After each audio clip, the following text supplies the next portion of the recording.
নানান রকম অজুহাতে। তো রাজ্য গ্রুপ ডি 2017 তো অবস্থানে 887তম দিন যোগ্য কর্মপ্রার্থীরা আজও রাস্তায়।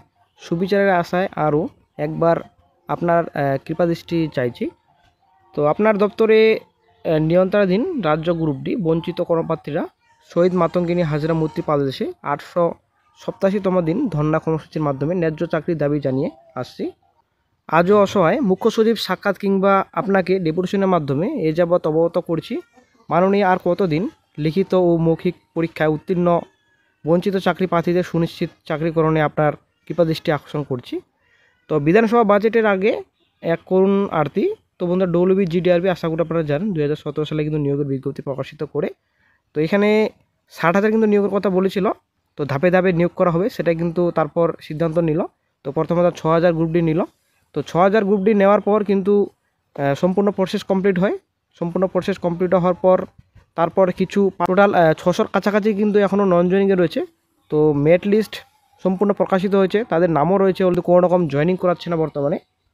তো তার জন্য রাজ্য সরকার গ্রুপ ডি চাকরি প্রার্থীরা জানাচ্ছেন মাতঙ্গিনী হাজার মূর্তি পাদদেশে তারা 887 দিন ধরে ধর্নায় বসছেন, কিন্তু তাদের বিক্ষোভ আন্দোলন চলছে এর আগে থেকে অনেক দিন ধরে চলছে।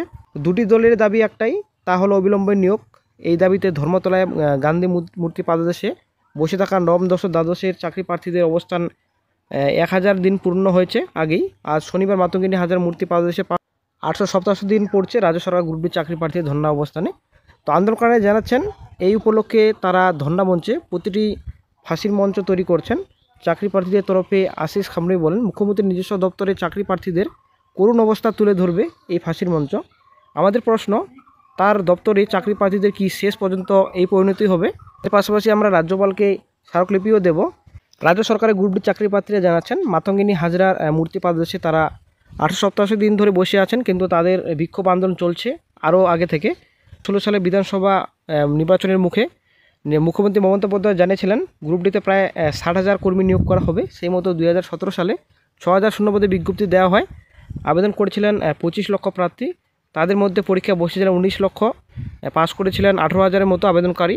সেখান থেকে ইন্টারভিউ প্রক্রিয়ার মাধ্যমে শেষ পর্যন্ত 5,422 জনের মেধা তালিকা তৈরি হয়। এরপরই আন্দোলনে নামেন চাকরি প্রার্থীরা। তাদের মূল প্রশ্ন, 6,000 শূন্যপদে বিজ্ঞপ্তি দিয়ে কেন 5,422 জনের মেধা তালিকা তৈরি করা হলো, বাকিদের কেন মেধা তালিকায় রাখা হলো না? শুধু তাই নয়, অপেক্ষমান তালিকা বা ওয়েটিং লিস্টে কতজন আছেন সেই ব্যাপারেও তাদের সম্পূর্ণ অন্ধকারে রাখা হয়েছে বলে অভিযোগ চাকরি প্রার্থীদের। যে 5,422 জনের মেধা তালিকা তৈরি হয়েছে, অস্বচ্ছতা রয়েছে সেখানেও। আমাদের দাবি স্বচ্ছ মেধা তালিকা প্রকাশ করতে হবে এবং ওয়েটিং লিস্টে নাম থাকা সকলকে নিয়োগ করতে হবে। চাকরি প্রার্থীরা বর্তমানে জানাচ্ছে এই প্রতীকী ফাঁসির মঞ্চ যথেষ্ট প্রাসঙ্গিক, কারণ রাস্তায় দীর্ঘদিন ধরে বসে থেকেও নিয়োগ না হওয়া চাকরি প্রার্থীরা অনেকেই হতাশ, কেউ অবসাদে ভুগছেন, অনেককে ছোটোখাটো কাজ করে সংসার চালাতে হচ্ছে। সত্যি বন্ধুরা, এই রাজ্য সরকার কি বলবো, আর কিছু বলার নেই। এখানে 60,000 গ্রুপ ডি নেওয়ার কথা, কিন্তু এখানে 6,000 গ্রুপ ডি নিয়োগ করার পর কিন্তু কোনো রকম আপডেট পাওয়া যায়নি। 6,000 গ্রুপ ডি সম্পূর্ণভাবে ক্লিয়ার করতে পারেনি এখন পর্যন্ত। এখনও মোটামুটি 600-র মতো কিন্তু এখনও নন জয়েনিংয়ে রয়েছে।